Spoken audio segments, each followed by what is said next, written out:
शपथ दिलाई, जो डॉक्टर साहब के द्वारा शपथ दिलाई गई है, उसका हम लोगों को अच्छा सा पालन करना है।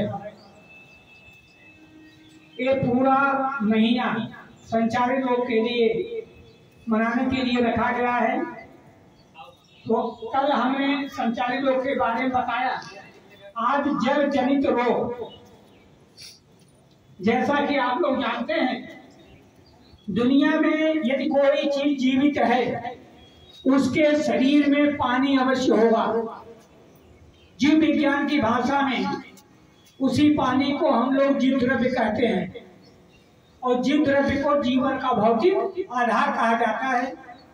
शरीर के जिस भाग में जीव द्रव्य यानी पानी नहीं है, वह शरीर का हिस्सा डेड माना जाता है। जैसे हमारा नाखून हुआ, बाल हुआ, इसको कभी आप लोग काटते हैं तो कभी दर्द नहीं होता है, क्योंकि यह निर्जीव है। इसमें किसी प्रकार का द्रव्य, आम बोलचाल की भाषा में पानी और जीव विज्ञान की भाषा में जीव द्रव्य नहीं है। तो पानी जीवन का भौतिक आधार है। हम सभी लोग पानी का प्रयोग करते हैं। बरसात के दिनों में जो हम पानी का प्रयोग करते हैं वो कई तरीके से प्रदूषित हो जाता है। जैसे पशुओं का अपशिष्ट पदार्थ, मनुष्य का अपशिष्ट पदार्थ, शहर के गली मोहल्लों के नालियों का अपशिष्ट पदार्थ हमारे जल स्रोतों को दूषित कर देता है। उसमें तमाम प्रकार के सूक्ष्म जीव, बैक्टीरिया, कुछ फंगस, वायरस और विशेष करके पैरासिटिक माइक्रो ऑर्गेनिज्म उसमें पाए जाते हैं। तो इस समय हम लोग आंतशोथ, जिसको हेपेटाइटिस, टाइफाइड, हैजा, जियार्डिया, पेचिस, ये जो जितने भी रोग हैं ये जल जनित हैं। दूषित जल ग्रहण करने से, दूषित भोजन ग्रहण करने से हम लोग बीमार हो जाते हैं। अभी आपके गांव में या जहाँ पर गांव है, जब बरसात होती है, देखा होगा जानवर जहाँ बंधे होते हैं वहाँ से पानी देखिए, मैला पानी आगे बढ़ता रहता है, देखा होगा। वह निश्चित है किसी न किसी जल स्रोत में जा रहा है, चाहे वह गांव का पोखरा हो, नाला हो, और नाले के माध्यम से वह नदी में पहुंच जा रहा है। तो बरसात के दिनों में हमारा पानी प्रदूषित हो जाता है।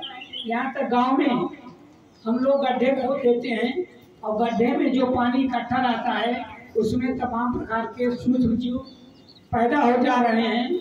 और जैसे ही मनुष्य तो मनुष्य ही है, जब जानवर भी उस चीज का प्रयोग करता है, उस पानी का प्रयोग करता है, तो वह रोगी हो जाता है।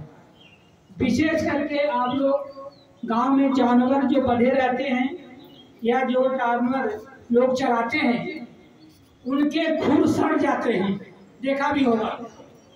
उसे कहते हैं खुरपका मुंह पका रोग।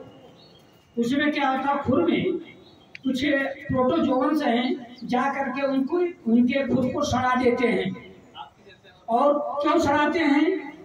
क्योंकि जहाँ पर वह जानवर चल रहा है या जहाँ पर बांधा गया है, देखा होगा गाँव में जिसकी यहाँ व्यवस्था नहीं है, एक एक फीट मिट्टी में उनका पैर धंसा रहता है कि नहीं ऐसा? तो धीरे धीरे उस मिट्टी में ऐसे जीव पनप जाते हैं जो सजीवों के शरीर में प्रवेश करके रोग पैदा कर रहे हैं। और हम लोग इस समय जो भी चीज फल खाएं अथवा सब्जी खाएं, पत्तेदार खाएं, जो भी खाएं, उसको भली भांत धुलें अथवा हल्का सा गर्म पानी में उबाल लें। क्योंकि इस समय आप जा करके देखेंगे, जिस दिन बरसात होती है, मिट्टी में पाए जाने वाले सूक्ष्म जीव उनकी पत्तियों पर टहलने लगते हैं। तो अगर हम बिना धुले हुए उनको खा लेते हैं तो निश्चित बीमार होंगे। इसलिए इस समय खुले भोजन का प्रयोग, ऐसी सब्जियों का प्रयोग न करें जो प्रदूषित हो। अगर प्रदूषित होंगी तो हम आप लोग पीड़ित होंगे। जब पीड़ित होंगे, शारीरिक स्वास्थ्य के साथ साथ हमारा आर्थिक नुकसान भी होगा, और वहाँ जाकर के हम अपनी गाढ़ी कमाई का पैसा दवा में खर्च करेंगे। इसलिए एक शब्द है, prevention is better than cure. सुरक्षा ही उपाय है।